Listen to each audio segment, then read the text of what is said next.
জীবনে প্রথমবার বিদেশি লিগে খেলতে নেমেই ইতিহাস গড়েছেন তানজিম সাকিব। ওয়েস্ট ইন্ডিজে অনুষ্ঠিত সুপার গ্লোবাল লিগে গায়ানা অ্যামাজন ওয়ারিয়র্সের হয়ে মাত্র ২০ রান খরচায় ২ উইকেট নিয়েছেন তানজিম সাকিব। সাকিবের দল জয়ও পেয়েছে। ডেল স্টেনকে আইডল মেনে বড় হওয়া তানজিম সাকিব নিজেও দিন দিন আগ্রাসী হয়ে উঠছেন। কোহলিকে আউট করে সেই বুনো উদযাপন কখনো পুরনো হবে না, অথচ মাঠের বাইরে তিনি একেবারে শান্তশিষ্ট।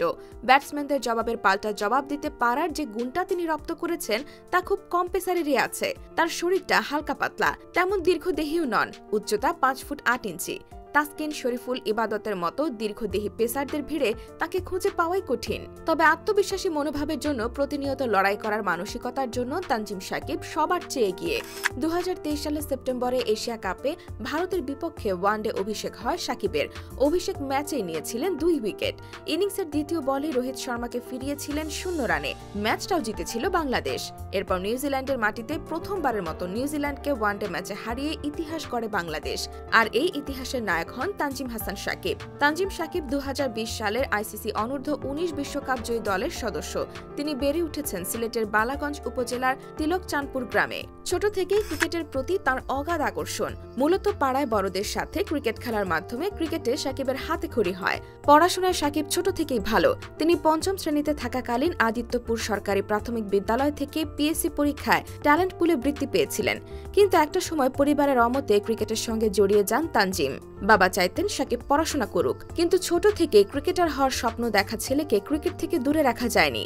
স্কুল জীবনের সুযোগ পেলেই সাকিব খেলতে চলে যেতেন, এমনকি পালিয়ে হলেও। বালাগঞ্জ সরকারি ডিএন মডেল উচ্চ বিদ্যালয়ের ৮ম শ্রেণীতে পড়াশোনা করার সময় সাকিব জানতে পারেন অনূর্ধ্ব-১৩ ক্রিকেট দলের জন্য মৌলভীবাজার জেলা স্টেডিয়ামে বাছাই চলছে। এরপর ক্রিকেট প্রেমী সাকিব মাত্র একদিনের ব্যবধানে মৌলভীবাজার ছুটে যান এবং নির্বাচকদের তার বোলিং নৈপুণ্য দেখান। সেখানে তার দক্ষতা দেখে নির্বাচকরা তাকে বাছাই করে নেন। সুযোগ পেয়ে মৌলভীবাজার থেকে চলে আসেন চট্টগ্রামের জহুর আহমেদ চৌধুরী স্টেডিয়ামে। চট্টগ্রামে গিয়ে ৩ মাসের বোলিং প্র্যাকটিসে অংশ নেন তানজিম। তারপর যোগ দেন বিকেএসপিতে। বিকেএসপিতে থাকা অবস্থায় সাকিব বাংলাদেশ অনূর্ধ্ব-১৭ দলের হয়ে ২০১৬ সালে ভারতে সিরিজ খেলতে যান। পরবর্তী অনূর্ধ্ব-১৯ দলের হয়ে ২০১৯ সালে ইংল্যান্ড ও শ্রীলঙ্কায় ত্রিদেশীয় সিরিজ খেলতে যান। সর্বশেষ অনূর্ধ্ব-১৯ যুব বিশ্বকাপে বাংলাদেশের হয়ে শিরোপা অর্জনের অনন্য কীর্তি গড়েছেন তানজিম সাকিব। পেসার হলেও তার প্রিয় খেলোয়াড় মহেন্দ্র সিং ধোনি ও মুশফিকুর রহিম। ২ উইকেট কিপার ব্যাটসম্যানের পরিশ্রমে মুগ্ধ জাতীয় দলের এই পেস বোলিং অলরাউন্ডার। তাদের মতো পরিশ্রম করে জাতীয় দলে দীর্ঘদিন খেলার স্বপ্ন দেখেন তানজিম সাকিব। ২০২৩ সালের এশিয়া কাপে জাতীয় দলের হয়ে অভিষেক ম্যাচেই তানজিম সাকিবের পারফরমেন্সে সবাই মুগ্ধ হয়েছিল। কিন্তু সেই মুগ্ধতার রেশ না কাটতেই আলোচনা সমালোচনার মুখে পড়েন। তবে এমন অবস্থায় তিনি সতীর্থ ও বন্ধু মোহাম্মদ মৃত্যুঞ্জয় চৌধুরীকে পাশে পেয়েছিলেন। ফেসবুকে নিজের আইডি থেকে করা এক পোস্টে মৃত্যুঞ্জয় সাকিবের সমর্থনে বিস্তারিত লিখেছিলেন। মূলত বয়সভিত্তিক দল থেকে একই সাথে ক্রিকেট খেলে আসছেন তানজিম এবং মৃত্যুঞ্জয়। এখনও বছর গড়ায়নি।